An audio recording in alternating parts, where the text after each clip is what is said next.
오늘은 요나서를 통해서 우리가 은혜를 나누고자 합니다. 요나는 실존 인물일까요? 아니면 요나는 큰 고기 뱃속에 들어갔던 동화와 같은 인물일까요? 많은 성도들이 요나서를 보면서 또 어려서부터 교회를 다녔던 사람은 물고기에 들어갔던 요나의 이야기를 너무 동화처럼 들어서 요나가 실존 인물이냐 아니면 소설과 같이 하나님의 어떤 시적인 표현, 은혜적인 표현의 말씀이냐라고 물었을 때 선뜻 대답을 하지 못합니다. 우리 한번 성도님들 한번 발을 들어보세요. 요나는 지어진 이야기다. 그럼 오른발을 한번 들어보세요. 오른발 드시는 분들이 계시는군요. 다시 한번 요나는 실제 인물이다. 왼발을 들어보세요. 왼발 드신 분이 더 많네요. 자, 요나는 어떤 인물이었을까? 우리 한번 제가 오늘 주보에는 쓰지 않았지만 성경을 한 군데 찾겠습니다. 열왕기하 14장 25절 한 절만 읽을게요.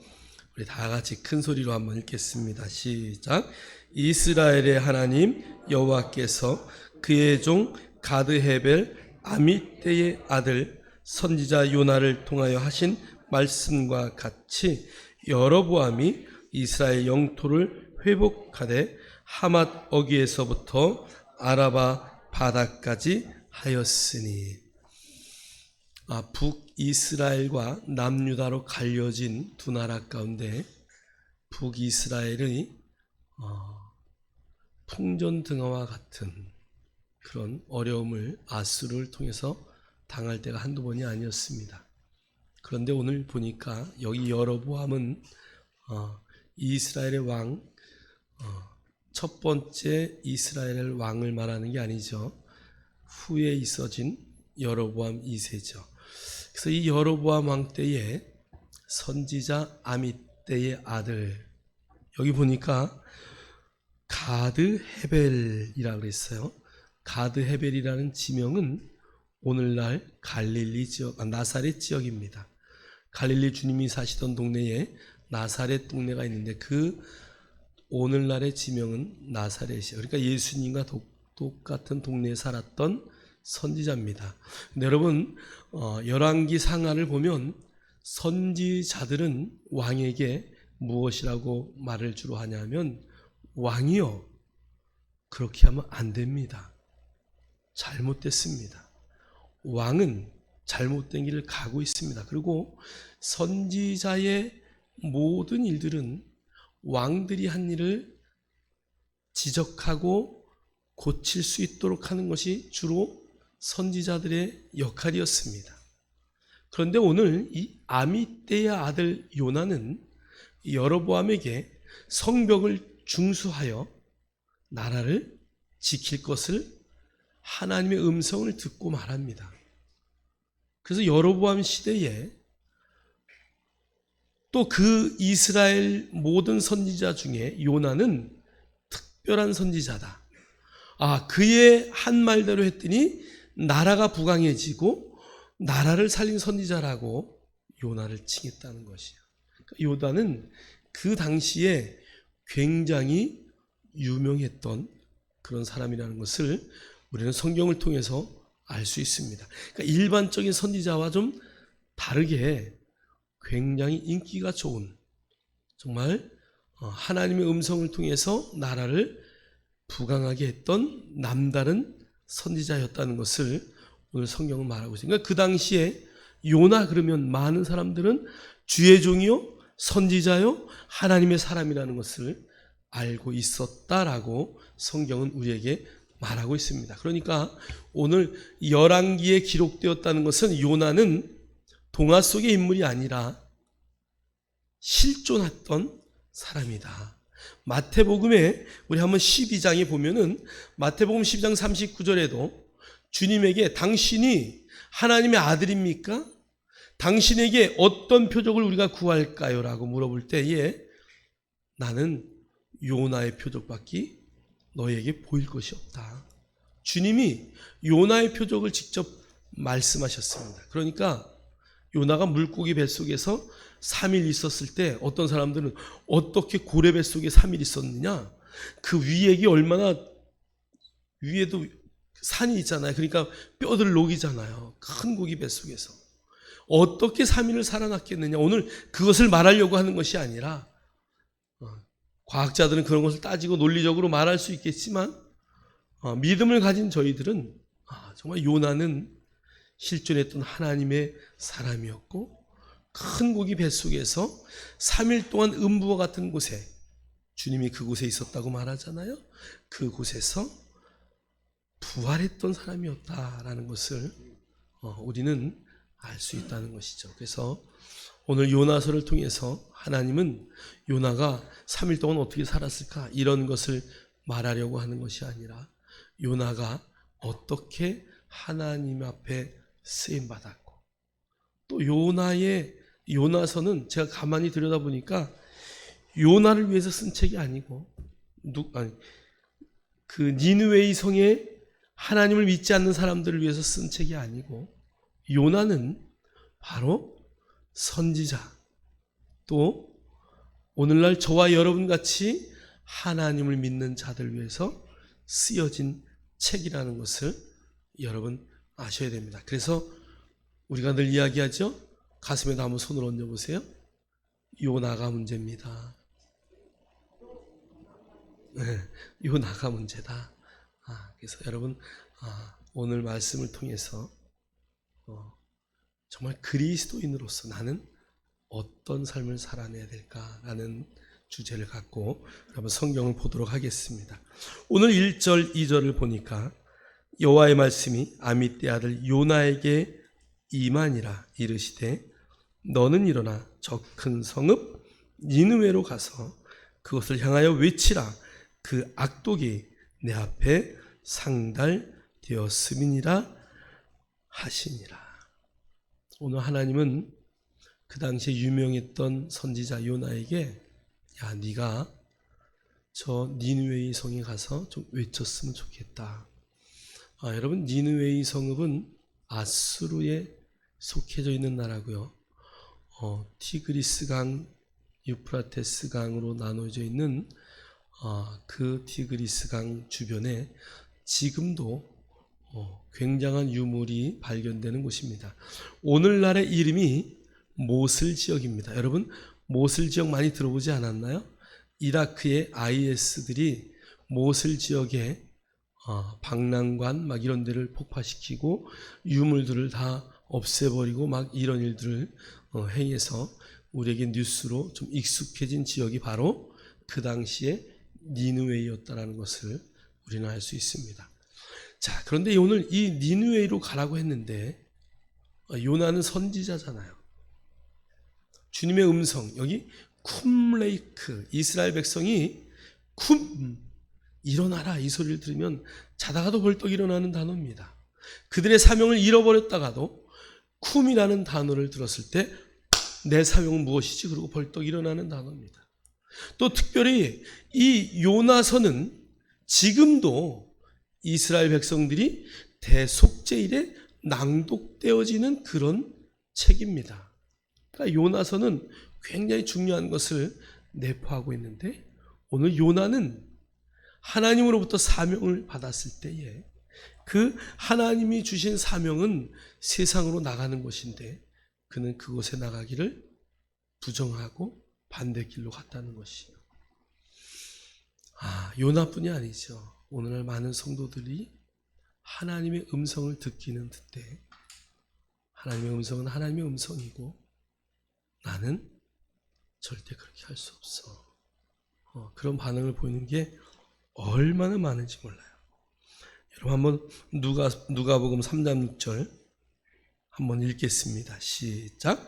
모든 육체가 하나님의 구원하심을 보리라 함과 같으리라. 여러분, 모든 육체가, 그러니까 모든 사람이 하나님의 구원을 바라보는 것, 이게 바로 하나님의 계획이십니다. 하나님은 예수님을 십자가에 못 박혀 돌아가시게 하실 때 그 예수 그리스도의 보혈의 값은 모든 사람에게 다 흘러가는 것이, 그 모든 사람에게 다 흘러갔는데 우리가 왜 복음을 전해야 할까요? 그러나 모든 사람에게 오픈되었지만 그것을 받는 사람은 어떤 사람이에요? 믿는 자가 받게 되어 있어요. 여러분, 모든 전파가 SK, KT, LG텔레콤의 모든 전파가 이곳에도 가득합니다. 그런데 여러분, 휴대폰이 개통을 해야만 그 전파를 받을 수 있듯이, 무슨 말인지 이해되시죠? 모든 사람의 구원을 하나님이 보기를 원하시지만 그 복음을 듣는 자, 그것을 믿는 자가 하나님의 구원을 얻는 것이죠. 디모데전서 2장 4절은 이렇게 말해요. 하나님은 모든 사람이 구원을 받으며 진리를 아는 데에 이르기를 원하시느니라. 하나님의 마음이에요. 그래서 하나님은 우리에게 세상으로 나가라고 명령하십니다. 예수님의 마지막 유언도 가서 제자 삼으라. 모든 족속에게로 가라. 여러분, 우리가 주일날 이곳에서 예배드리고 하나님의 말씀을 통해서 은혜를 체험했다면 여러분, 그것을 갖고 여러분 세상으로 나가야 돼요. 세상에 나가서 하나님의 그 놀라운 사랑, 그 복음을 여러분의 삶을 통해서 그들에게 보여주는 것, 이것이 저와 여러분이 해야 할 일입니다. 여러분, 모든 성도의 사명은 구원을 위하여 쓰임받는 것, 세상 사람들의 구원을 위하여 세상으로 나가는 것이 모든 성도들 향한 하나님의 뜻이라는 것을 여러분 잠시도 잊지 마십시오. 여러분, 나가셔야 돼요. 우리가 늘 하는 이야기가 있어요. 저의 사역의 현장은 여러분을 복음으로 깨우고 하나님의 말씀의 진리를 가르쳐서 여러분들이 하나님의 말씀으로 무장케 하는 것, 이것이 저와 우리 사모의 사역이라면 여러분의 사역의 현장은 가정, 직장, 사업장이죠. 우리는 모두가 사역자입니다. 우리의 사역의 일터가 다를 뿐이지, 사역의 장소가 다를 뿐이지, 어느 성도도 나는 사역자가 아닙니다, 나는 하나님께 부름받은 자가 아닙니다라고 말할 수 없다는 것을 여러분이 인식하셔야 돼요. 여러분은 직장의 사역자로 하나님이 부르셨다는 것을 잠시도 잊지 마십시오. 제가 우리 아내의 기도로 예수를 믿게 되고 그 예수를 믿고 난 후에 새로운 직장으로 옮겼는데 그 직장에서 내비게이터맨을 만났어요. 그래서 그 내비게이터맨이 저를 데리고 다니면서 복음을 증거하는 일, 성경을 암송하는 일, 성경을 배우고 가르치는 일에 대해서 저에게 한 2년 동안을 가르쳤어요. 그리고 그 친구가 회사에서도 엄청 인정을 많이 받았습니다. 저보다도 많은 인정을 받았어요. 그런데 어느 날 회사를 그만두는 거예요.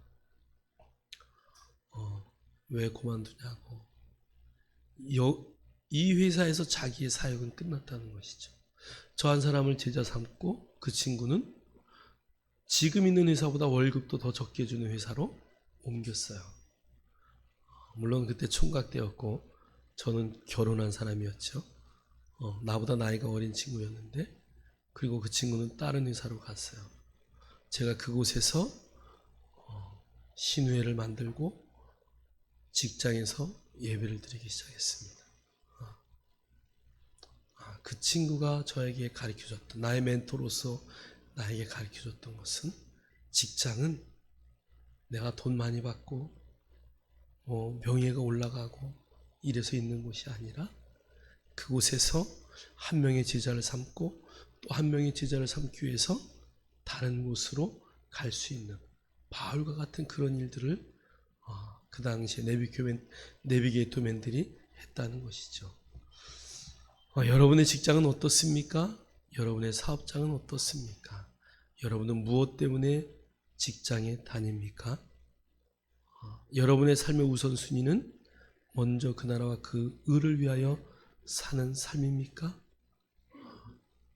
여러분은 요나처럼 하나님의 음성을 들었을 때 나의 사명을 깨닫지 못하고 내가 가야 할 방향을 잃지는 않았습니까?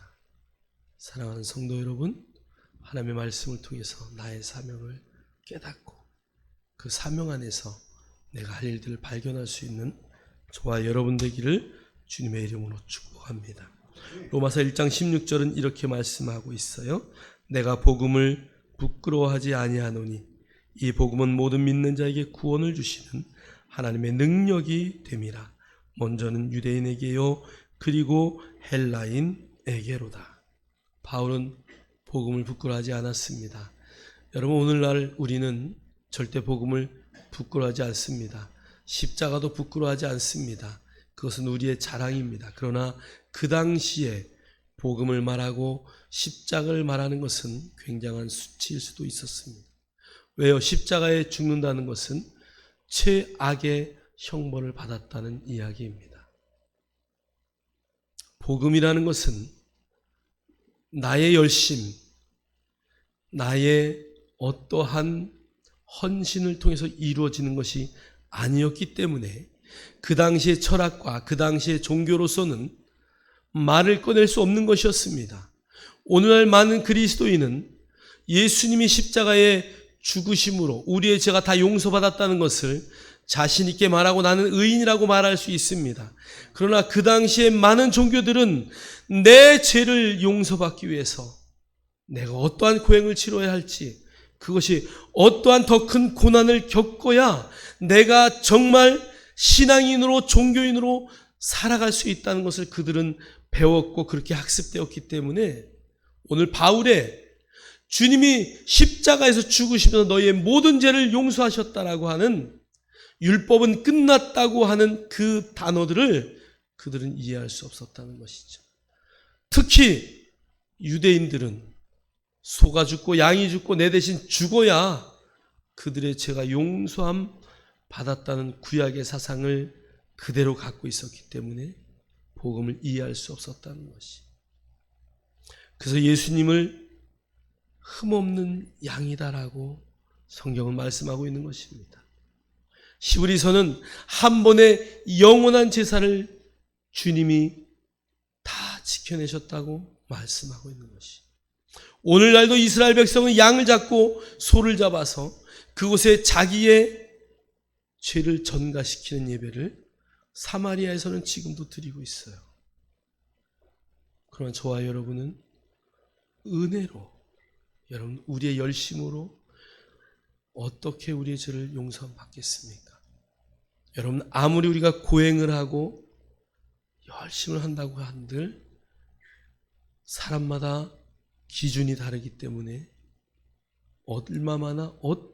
얼마만큼 어떤 고행을 해야 내 죄가 용서받는 건지는 모든 사람이 다 틀리다는 것이에요. 마틴 루터의 고민이 그거였습니다. 하루는 죄를 진 것을 자기가 깨닫고 신부 앞에 가서 고백합니다. 신부님, 제가 오늘 죄를 졌습니다. 어떤 죄를 졌는데? 마음의 죄를 졌습니다.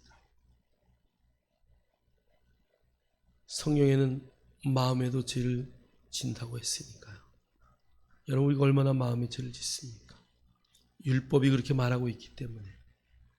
그래서 신부님 앞에 가서 고해성사합니다. 신부님이 이 108계단을 무릎으로 기어 올라라. 무릎으로 돌계단을 올라갑니다. 올라가다가 뒤돌아보니까 또 죄를 졌네. 그래서 또 신부한테 달려갑니다. 또 죄를 졌습니다. 너무 많이 오니까 신부가 어떻게 할까요? 질책을 합니다. 야, 루터야, 그만해라. 여러분, 모든 사람의 기준이 다 다르다는 것이. 루터가 로마서를 읽다가 오늘 하나님의 말씀을 발견하게 됩니다. 의인은 믿음으로 살리라. 의인은 무엇으로요? 믿음으로 살리라. 로마서 1장 16절 이후에 17절을 읽으면서 루터가 믿음으로 살아야 의인이구나. 우리가 의롭게 된 것은 나의 어떤 것이 아니라 하나님의 완전한 은혜구나. 그것을 깨닫고 루터가 종교 개혁을 시작합니다. 여러분, 그 놀라운 사건은 오늘 우리에게 이어져 있고 저와 여러분의 제가 그렇게 용서받았다는 것을 여러분 인식하십니까? 성경 대화를 나누다가 어느 집사님이 또 그 말씀하셨어요. 구원받은 죄인. 예, 맞아요. 우리는 구원받은 죄인입니다. 여러분, 구원이라는 단어는 죄가 없다라는 단어입니다. 천국에 죄가 들어가면 천국이 오염됩니다. 죄가 있으면 천국에 갈 수 없습니다. 여러분은 예수님의 보혈로 2000년 전에 나의 의지와 상관없이 이미 다 구원의 자리에 들어간 자들입니다. 그러나 오늘날 우리가 예수 그리스도는 나의 주님입니다. 나는 믿음으로 살겠습니다라고 고백하는 순간 그 놀라운 말씀의 능력이 나에게 임하여서 우리의 삶이 변화된 것이죠. 그것을 우리가 인식한 것이에요. 사랑하는 성도 여러분, 복음을 부끄러워하지 마십시오. 여러분의 죄, 여러분의 열심과 고행으로 해결될 수 없다는 것을 여러분 마음판에 새기십시오. 오직 여러분이 부족하다 할지라도 여러분 뻔뻔할 정도로 복음을 전하십시오. 그리고 내가 의인이라는 것을 믿음으로 바라보고 의인의 삶을 살아내십시오. 그럴 때 하나님의 영광이 나타납니다. 목욕탕에 들어가는 사람이 있어요. 때가 있으니까 목욕탕 가죠. 어떤 사람은 간단하게 샤워를 하고 탕 안에 들어가서 때를 불기는 사람도 있어요. 어떤 사람은 그 때를 열심히 닦는 사람도 있어요. 어떤 사람은 다 닦고 개운한 모습으로 바깥으로 나가는 사람도 있습니다. 여러분, 교회가 동일합니다. 어떤 사람은 죄가 너무 많아서 교회 안에 들어와서 아직도 이 죄의 문제를 해결하지 못하고 자충우돌하고 네가 잘나니 내가 잘나니 하는 사람도 있어요. 그러나 어떤 사람은 탕 안에 들어가서 때를 불키면서 야 좋다, 이제 조금 있으면 내 때가 다 없어지겠지, 그런 사람도 있어요. 어떤 사람은 싹싹 닦아내면서 시원하다, 때가 떨어지는 걸 보면서 내 죄가 이렇게 다 떨어지는구나. 어떤 사람은 정말 개운한 모습으로 나가면서 내가 이제 깨끗해졌다. 그럴 때 만약에 음식 쓰레기 치워주세요 그러면 누가 만지겠어요? 아무도 안 만지지. 나는 지금 깨끗해져서, 나는 지금 거룩한 상태라서 그 더러운 것을 만질 수 없습니다. 여러분, 우리가 의의 의식, 하나님이 나에게 주신 그 놀라운 천국의 그것을 믿음의 눈으로 바라본다면 이 땅의 삶에 젖을 수가 없는 것이죠. 저와 여러분이 그런 삶을 살아낼 수 있는, 아니 그런 삶을 이미 살고 있는 믿음의 사람으로서 담대하기를 주님의 이름으로 축복합니다. 고린도전서 10장 33절은 이렇게 말씀하고 있어요. 나와 같이 모든 일에 모든 사람을 기쁘게 하여 자신의 유익을 구하지 아니하고 많은 사람의 유익을 구하여 그들로 구원을 받게 하라. 여러분, 우리는 사명자이기 때문에 요나는 그렇게 하지 못했지만 여러분 하나님의 음성을 늘 들으며 내려놓을 수 있기를 주의 이름으로 축복합니다. 나의 유익을 구하지 마십시오. 여러분, 나의 유익을 구하지 않았을 때 오는 기쁨은 굉장합니다. 여러분, 내 것을 나누는 기쁨 얼마나 큰지요. 여러분, 그 기쁨을 한번 맛보게 되면 여러분에게 어떠한 물질이 있을 때, 여러분에게 어떠한 넘치는 것이 있을 때 그것을 흘려보내는 더 큰 기쁨을 만끽할 수 있습니다. 할렐루야. 우리가 이 세상을 떠날 때 정말 하나도 못 가져간다는 것을 여러분들 인식하십니까? 인생은 맨손으로 왔다가 맨손으로 돌아가는 것이에요. 어떤 사람도 아무것도 갖고 가지 못해요. 갖고 가는 사람이 있으면 내가 다 가서 뺏어올 거야. 아무것도 아니더라. 제가 일전에도 한번 말씀드렸다시피 관 앞에다가 막 그 새끼줄에다가 막 돈을 꽂아 놓더라고요. 화장하러 들어가는데 나는 그 돈이 어디로 가나 눈 뜨고 봤어. 그랬더니 마지막 고인을 위하여 묵념하더니 다 눈 감게 하고 장의사가 다 걷어가더라고. 난 그 돈 태울까 봐 얼마나 아까워했는지. 여러분 아무것도 못 가져가요. 여러분 정말 하늘나라 갔을 때 해와 같이 별과 같이 빛나는 자리가 저와 여러분의 자리이길 원합니다. 오늘 요나가 하지 못한 일 저와 여러분은 할 수 있습니다. 하나님이 가라고 하는 곳에 가서 복음으로 살아내십시오. 여러분 두 번째는 사명을 피하여 내려가지 맙시다. 오늘 요나서 1장 3절의 성경은 이렇게 말하고 있어요.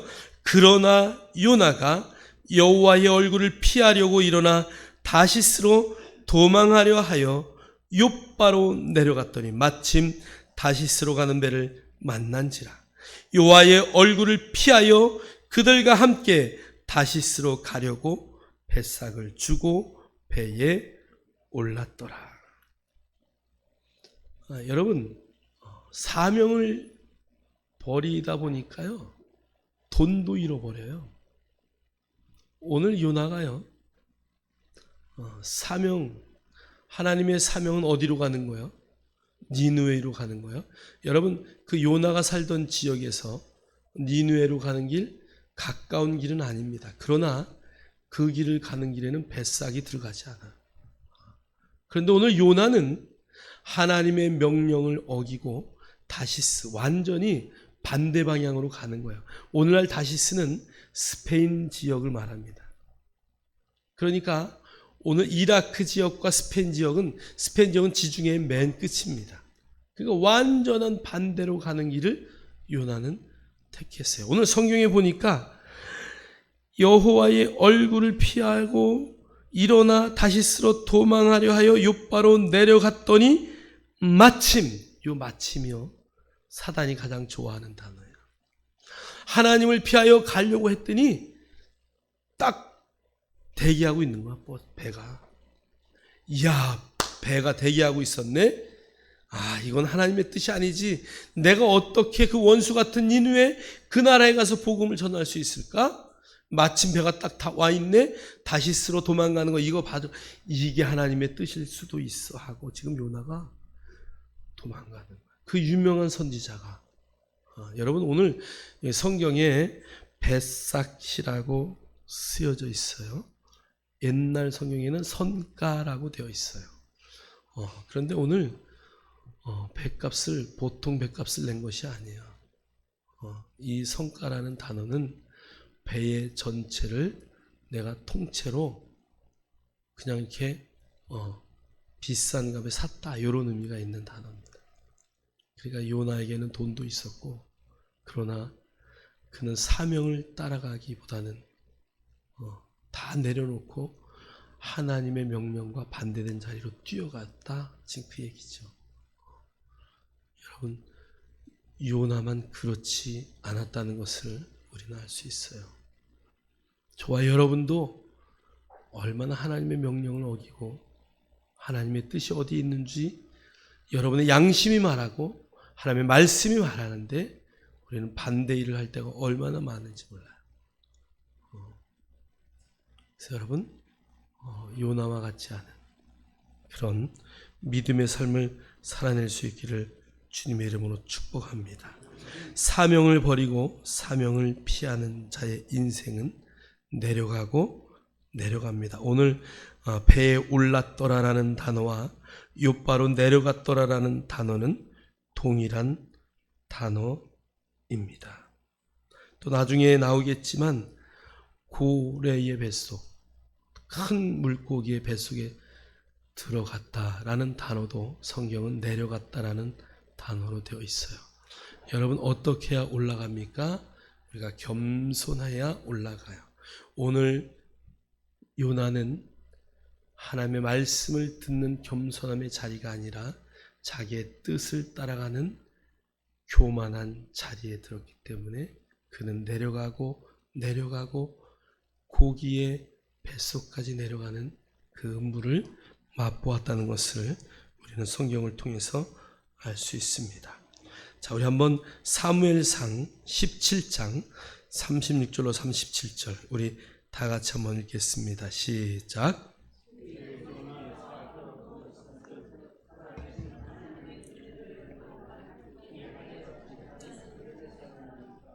그가 그 짐승의 하나와 같이 되리이다. 또 다윗이 이르되 여호와께서 나를 사자의 발톱과 곰의 발톱에서 건져내셨은즉 나를 이 블레셋 사람의 손에서도 건져내시리이다. 사울이 다윗에게 이르되 가라, 여호와께서 너와 함께 계시기를 원하노라. 아멘. 오늘 다윗은 자기가 나갈 자리가 아니었습니다.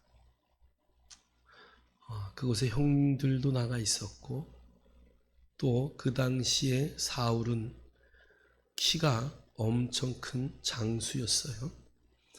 왕이었지만 그는 늘 전쟁터에서 살 정도로 전쟁에 능한 자였습니다.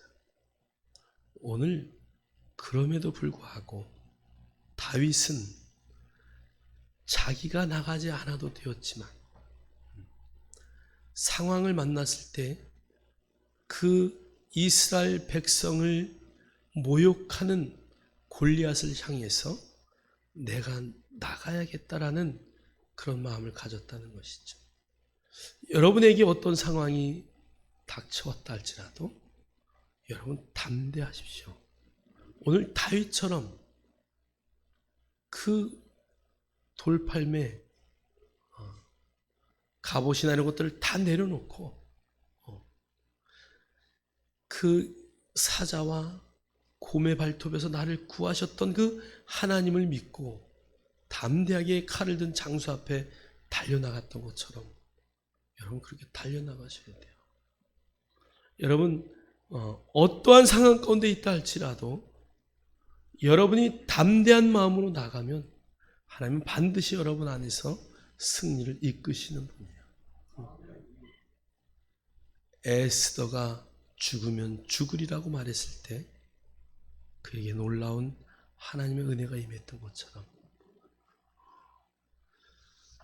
다니엘의 세 친구가 신상 앞에 끝까지 절하지 아니하였을 때 불 속에서 건져냈던 것처럼 다니엘이 오히려 창문을 활짝 열고 동쪽을 향하여 기도했을 때 세상 사람들은 그를 잡아다가 사자굴에 던졌지만 하나님은 그 사자굴에서 그를 건져내심으로 하나님의 영광이 나타났던 것처럼 저와 여러분은 오늘 그 자리에 있어야 할 그리스도인이라는 것을 잠시도 잊지 마십시오. 저와 여러분은 다윗과 같은 삶을 반드시 살아낼 것입니다. 여러분 절대 피하지 마십시오. 아니요, 오히려 더 적극적으로 그 자리에 서십시오. 어떠한 환난이 여러분 앞에 왔을 때 여러분 절대 후퇴하지 마십시오. 여러분 그것은 나의 사명이다라고 받아들이십시오. 그래서 골리앗을 무너뜨리고 그의 목을 베었던 다윗과 같이 우리는 세상 앞에서 사단 앞에서 여러분의 마음속에 여러분의 심령 가운데 공격하는 모든 적들을 믿음으로 능히 이기는 멋진 역사가 있기를 주님의 이름으로 축복합니다. 고린도전서 10장 13절 우리 함께 읽겠습니다. 사람이 감당할 시험 밖에는 너희가 당한 것이 없나니 오직 하나님은 미쁘사 너희가 감당하지 못할 시험당함을 허락하지 아니하시고 시험당할 쯤에 또한 피할 길을 내사 너희로 능히 감당하게 하시느니라. 여러분 이 말씀을 좀 암송하셨으면 좋겠어요. 사람이 감당할 시험 밖에는 하나님이 너희가 당한 것이 없다고 하셨어요. 오직 하나님은 미쁘사 너희가 감당하지 못할 시험당함을 허락하지 않겠다고 약속하셨어요. 여러분의 약속의 말씀으로 붙드세요. 어떠한 상황 가운데서도 여러분 이겨내십시오. 그것이 오늘날 저와 여러분 앞에 하나님이 주시는 말씀이에요. 담대하십시오. 하나님은 반드시 피할 길도 내셔서 능히 감당하게 하십니다. 그래서 여러분 나 시험 들었어, 시험이 왔어 이런 말 하지 마세요. 하나님 우리에게 시험하시는 분이 아니에요. 하나님 오직 우리를 테스트는 하셔요. 왜 테스트 하셔요? 다음 단계로 승진시키려고. 1등병인데 2등병인데 1등병 시켜주고, 1등병인데 상병 시켜주고, 상병인데 병장 시켜주려고. 여러분은 하나님이 테스트할 때 그 테스트 가운데 여러분이 내려놓아야 될 것들을 발견하고 내려놓을 수 있는 것. 여러분 오늘 요나는 특별한 선지자였지만 요나는 정말 이상한 선지자였어요. 그래서 이스라엘 백성들이 요나를 말할 때 그가 무슨 선지자야? 이렇게 말한답니다. 오늘날도 여러분 그 길을 가지 마십시오. 피하지 마십시오. 여러분에게 하나님이 어떤 감동을 주신다면 여러분 즉각 그것을 행할 수 있는 믿음의 역사를 나타나기를 주의 이름으로 축복합니다. 자, 사명을 깨달은 자는 죽어도 삽니다. 오늘 요나는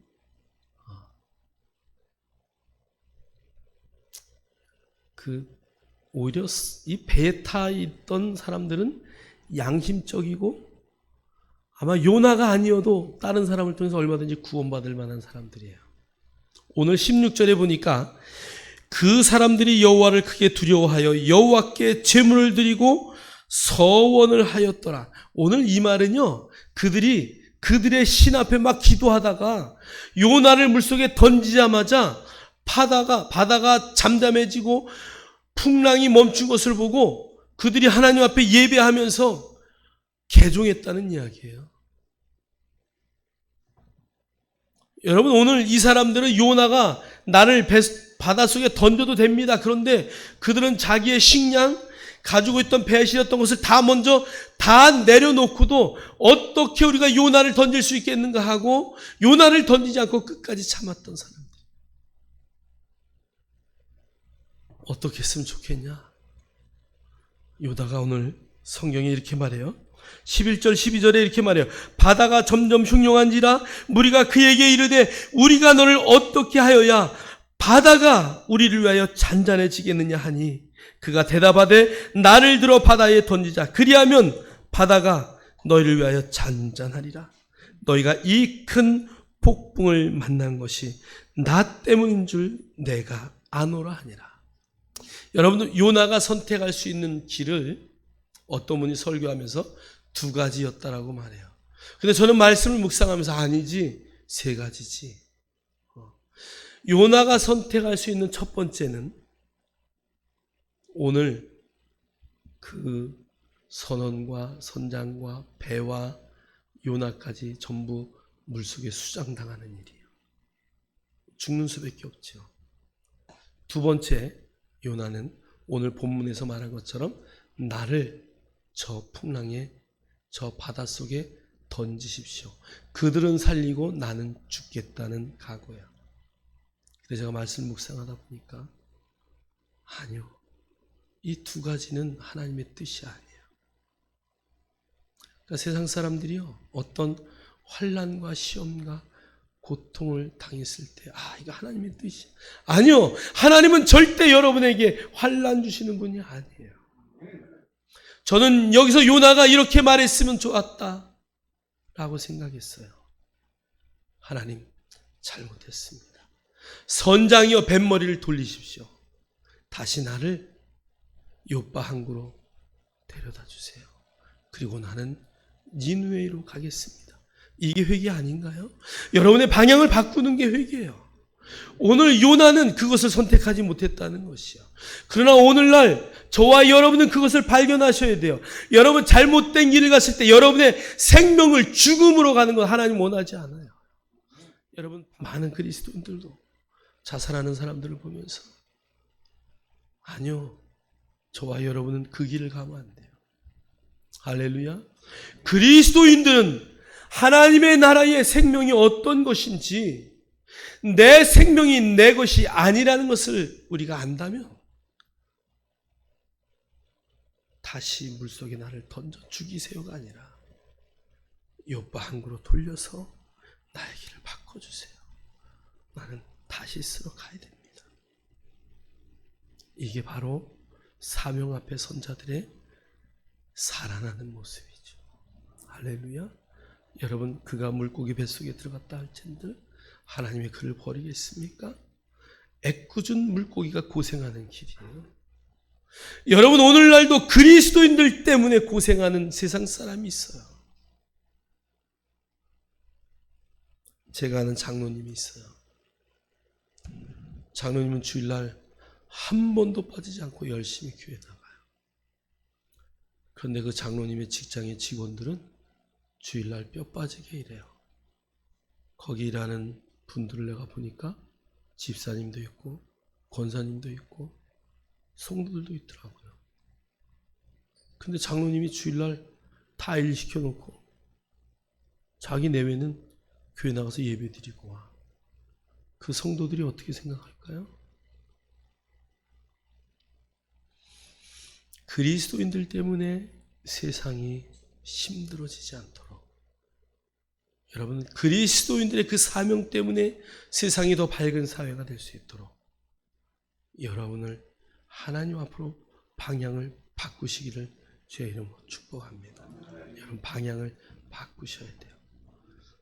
어떠한 환난이 있다 할지라도 사명자는 그 사명이 닿을 때까지 죽지 않는다는 것을 여러분 인식하신다면, 여러분의 생명의 주인이 하나님이라는 것을 깨닫는다면, 여러분 어떠한 경우에라도 요나처럼 그 바닷속에 나를 던지세요가 아니라 나는 돌아가야 됩니다. 나는 하나님의 사명 그 길로 방향을 바꿔야 합니다라고 여러분의 방향을 바꿀 수 있는 믿음의 성도들이 되기를 주의 이름으로 축복합니다. 오늘 사도행전 21장 12절로 14절 우리 바울의 이야기를 한번 읽겠습니다. 시작. 우리가 그 말을 듣고 그곳 사람들과 더불어 바울에게 예루살렘으로 올라가지 말라 권하니, 바울이 대답하되 여러분이 어찌하여 울어 내 마음을 상하게 하느냐? 나는 주 예수의 이름을 위하여 결박당할 뿐 아니라 예루살렘에서 죽을 것도 각오하였노라 하니, 그가 권함을 받지 아니하므로 우리가 주의 뜻대로 이루어지다 하고 그쳤노라. 여러분, 바울은 황당한 선지자 요나와 같지 않고, 예루살렘에 올라가면 당신은 죽을 것입니다. 빌립 지사의 딸들이 예언자들이었습니다. 또 아가보라고 하는 그 당시의 예언자가 바울이여 예루살렘에 올라가면 당신은 결박되고 죽을 것입니다. 그럼에도 불구하고 바울은 내가 그것이 사명이기 때문에 나는 가야 한다. 나는 주 예수의 이름을 위하여 결박당할 뿐 아니라 예루살렘에서 죽을 것도 각오하였다. 여러분, 예언은 하나님의 말씀보다 우선할 수 없어요. 예언은 우리 한 사람 한 사람의 예언은 우리의 장래를 마칠 수 있습니다. 그런데 그것보다 더 중요한 것은 하나님의 말씀을 따라가는 것이. 하나님의 말씀을 붙들고 하나님이 나에게 주신 사명을 붙들고 끝까지 그 길을 가는 것, 이것이 그리스도인에게는 더 중요한 것이라는 것을 여러분 잠시도 잊지 마십시오. 여러분의 사명, 하나님은 오늘 요나를 통해서 세상으로 나가는 것이라고 말씀하십니다. 여러분, 세상에 나가서 세상에 물드는 자가 아니라 세상을 이기는, 세상을 승리로 이끄는, 그 세상을 변화시키는 그런 멋진 삶을 살아내는 저와 여러분이 되기를 주의 이름으로 축원합니다. 축원합니다. 기도합니다. 하나님 감사합니다. 황당한 선지자 요나를 통한 요나서를 통해서 하나님의 마음을 알게 하심에 감사합니다. 성도의 사명은 세상을 구원하는 삶입니다. 성도의 사명은 어떠한 경우에도 피하지 않는 것입니다. 사명을 깨달은 자는 죽어도 삽니다.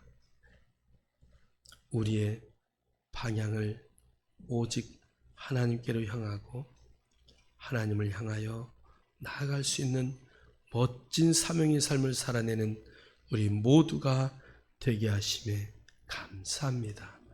예수님 이름으로 기도하옵나이다. 아멘.